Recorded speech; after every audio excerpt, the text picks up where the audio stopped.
Hello नमस्कार जय हिंद साथियों। आज के इस वीडियो में इतिहास के कुछ ऐसे प्रश्न को कवर करने वाले हैं जो सभी परीक्षाओं में शामिल होते हैं। तो आप सभी इस वीडियो को बिल्कुल भी स्किप मत कीजिएगा। आज के इस वीडियो में टोटल 30 जी के क्वेश्चंस इतिहास का देखने वाले हैं जो सभी एग्जामों में पूछे जाते हैं। तो चलिए इस वीडियो को शुरू करते हैं। उससे पहले आप चैनल पर नए हैं तो चैनल को सब्सक्राइब कर लीजिए ताकि हर एक वीडियो आप तक जो है पहुंच सके। क्वेश्चन नंबर 1 है, प्लासी का युद्ध कब हुआ था?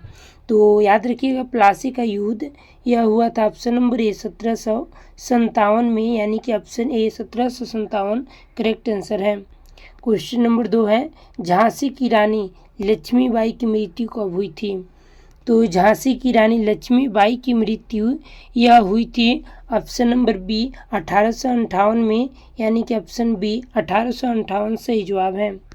क्वेश्चन नंबर 3 है, भारत का पहला स्वतंत्रता संग्राम कब हुआ था? तो याद रखिएगा, भारत का पहला स्वतंत्रता संग्राम यह हुआ था 1857 में, यानी कि ऑप्शन बी 1857 सही जवाब है। क्वेश्चन नंबर 4 है, महात्मा गांधी ने दांडी यात्रा कब शुरू की? तो महात्मा गांधी दांडी यात्रा यह शुरू किए थे ऑप्शन नंबर ए 1930 में, यानी कि ऑप्शन ए सही जवाब है। क्वेश्चन नंबर 5 है, अशोक किस वंश का शासक था? आपके ऑप्शन है ए मौर्य वंश, बी गुप्त वंश, सी कुषाण वंश और डी शुंग वंश। तो आपका सही जवाब है अशोक मौर्य वंश के शासक थे, यानी कि ऑप्शन ए मौर्य वंश सही जवाब है। क्वेश्चन नंबर 6 है, सिंधु घाटी सभ्यता किस युग की है? तो सिंधु घाटी सभ्यता यह कांस्य युग की है, यानी कि ऑप्शन सी आपका बिल्कुल करेक्ट आंसर है। दोस्तों जितने भी प्रश्न हैं काफ़ी ज़्यादा इम्पोर्टेंट हैं, तो आप सभी बिल्कुल भी इसको स्किप मत कीजिएगा, क्योंकि यही सब क्वेश्चन सभी एग्जामों में बार बार देखने को मिलते हैं हिस्ट्री से। ठीक है, तो चलिए क्वेश्चन नंबर 7 है, भारत छोड़ो आंदोलन कब हुआ था? तो याद रखिएगा, भारत छोड़ो आंदोलन यह शुरू हुआ था 1942 में और यह महात्मा गांधी के द्वारा शुरू किया गया था। क्वेश्चन नंबर 8 है, गांधी इरविन समझौता कब हुआ था? तो गांधी इरविन समझौता यह हुआ था 1931 में, यानी कि ऑप्शन बी 1931 सही जवाब है।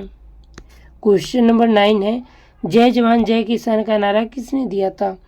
तो याद रखिएगा, जय जवान जय किसान का नारा देने वाले लाल बहादुर शास्त्री थे, यानी कि ऑप्शन नंबर सी लाल बहादुर शास्त्री सही जवाब है। क्वेश्चन नंबर 10 है, कुतुब मीनार का निर्माण किसने करवाया? तो याद रखिएगा, कुतुब मीनार का निर्माण करवाने वाले यह हो जाएंगे option number A Qutubuddin Aibak, यानी कि ऑप्शन ए आपका सही जवाब है। चलिए क्वेश्चन नंबर 11 है, आप लोग अपना स्कोर कमेंट बॉक्स में बताते रहिएगा, ठीक है, और आंसर भी कमेंट बॉक्स में बताइएगा जो पहले से आप लोग आंसर जानते होंगे। गुप्त वंश का सबसे महान शासक कौन था? आपके ऑप्शन है ए समुद्रगुप्त, बी चंद्रगुप्त प्रथम, सी कुमारगुप्त और डी स्कंदगुप्त। तो याद रखिए, गुप्त वंश का सबसे महान शासक समुद्रगुप्त था, यानी कि ऑप्शन नंबर ए समुद्रगुप्त आपका सही जवाब है।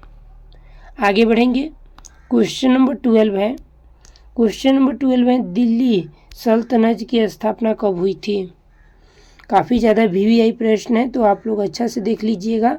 तो दिल्ली सल्तनत की स्थापना यह हुई थी ऑप्शन नंबर ए 1206 में, यानी कि ऑप्शन ए आपका सही जवाब है। चलिए क्वेश्चन नंबर 13 है, विक्रम संवत की शुरुआत किसने की थी? तो देखिए, विक्रम संवत की शुरुआत करने वाले ऑप्शन नंबर सी विक्रमादित्य थे, यानी कि ऑप्शन नंबर सी आपका करेक्ट आंसर है। क्वेश्चन नंबर 14 है, नालंदा विश्वविद्यालय किसने स्थापित किया था? तो नालंदा विश्वविद्यालय को स्थापित करने वाले कुमारगुप्त थे, यानी कि ऑप्शन सी कुमारगुप्त आप सही जवाब है। आगे बढ़ेंगे, क्वेश्चन नंबर 15 है, भगत सिंह को फांसी कब दी गई थी? तो याद रखिएगा, भगत सिंह को फांसी यह दी गई थी 1931 में, यानी कि ऑप्शन नंबर बी 1931 आपका सही जवाब है। क्वेश्चन नंबर 16 है, मुगल साम्राज्य की स्थापना किसने की थी? तो याद रखिएगा, मुगल साम्राज्य की स्थापना करने वाले ऑप्शन नंबर ए बाबर थे, यानी कि ऑप्शन ए बाबर सही जवाब है। चलिए क्वेश्चन नंबर 17 है, अंग्रेजों भारत छोड़ो आंदोलन की शुरुआत कहाँ से हुई थी? तो अंग्रेजों भारत छोड़ो यह आंदोलन शुरू हुई थी ऑप्शन नंबर सी मुंबई से, यानी कि ऑप्शन सी आपका सही जवाब है। चलिए क्वेश्चन नंबर 18 है, पिट्स इंडिया एक्ट किस वर्ष आया? तो पिट्स इंडिया एक्ट यह आया था ऑप्शन नंबर बी 1784 में, यानी कि ऑप्शन बी आपका सही जवाब है। आगे बढ़ेंगे, क्वेश्चन नंबर 19 है, आर्य समाज की स्थापना किसने की थी? तो देखिए आर्य समाज की स्थापना करने वाले option number C Dayanand Saraswati थे, यानी कि option C Dayanand Saraswati correct answer है। चलिए क्वेश्चन नंबर 20 है, अखंड भारत की कल्पना किसने की थी? तो याद रखिएगा अखंड भारत की कल्पना करने वाले ऑप्शन नंबर ए विनायक दामोदर सावरकर थे, यानी कि ऑप्शन ए आपका सही जवाब है। चलिए क्वेश्चन नंबर 21 है, भारत में रेल कब शुरू हुई थी? तो याद रखिएगा दोस्तों भारत में रेल यह शुरू हुई थी 1853 में, यानी कि ऑप्शन ए आपका सही जवाब है। और यह ट्रेन चली थी मुंबई से थाने के बीच 24 किलोमीटर। चलिए क्वेश्चन नंबर 22 है, अकबर का प्रमुख दरबारी इतिहासकार कौन था? तो अकबर का प्रमुख इतिहासकारी दरबार ऑप्शन नंबर हो जाएगा ए अबुल फजल थे, यानी कि ऑप्शन ए अबुल फजल सही जवाब है। क्वेश्चन नंबर 23 है, हरिजन शब्द किसने शुरू किया?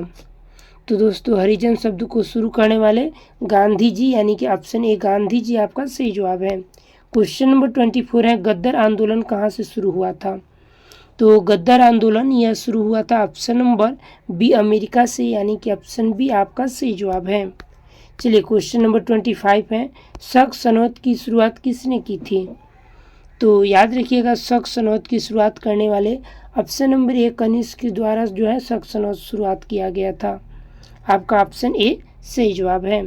क्वेश्चन नंबर 26 है, भारत के पहले गवर्नर जनरल कौन थे? तो याद रखिएगा भारत के पहले governor general option number C Warren Hastings थे, यानी कि ऑप्शन सी आपका करेक्ट आंसर है। क्वेश्चन नंबर 27 है, होम रूल आंदोलन किसने शुरू किया था? तो होम रूल आंदोलन को शुरू करने वाले ऑप्शन नंबर बी तिलक और एनी बेसेंट थे, यानी कि ऑप्शन बी तिलक और एनी बेसेंट आपका सही जवाब है। आगे बढ़ेंगे, क्वेश्चन नंबर 28 है, तिलक को किस नाम से जाना जाता है? तो तिलक को यह जाना जाता है ऑप्शन नंबर सी भारतीय क्रांति के जनक के नाम से, यानी कि ऑप्शन सी आपका सही जवाब है। चलिए क्वेश्चन नंबर 29 है, जलियांवाला बाग हत्याकांड कब हुआ था? तो याद रखिएगा जलियांवाला बाग हत्याकांड 1919 में हुआ था, यानी कि ऑप्शन बी 13 अप्रैल 1919। क्वेश्चन नंबर 30 है, स्वराज मेरा जन्मसिद्ध अधिकार है किसका प्रसिद्ध नारा था? तो स्वराज मेरा जन्मसिद्ध अधिकार है यह प्रसिद्ध नारा था ऑप्शन नंबर सी बाल गंगाधर तिलक का, यानी कि ऑप्शन सी आपका करेक्ट आंसर है। दोस्तों आप लोग कमेंट करके बताइएगा कि आप लोग का 30 में कितना स्कोर हो पाया। आई होप कि आप लोग 30 में अच्छा स्कोर कर पाए होंगे। तो मिलते हैं किसी ऐसे ही और वीडियो के साथ, तब तक के लिए आप सभी को दिल से धन्यवाद है।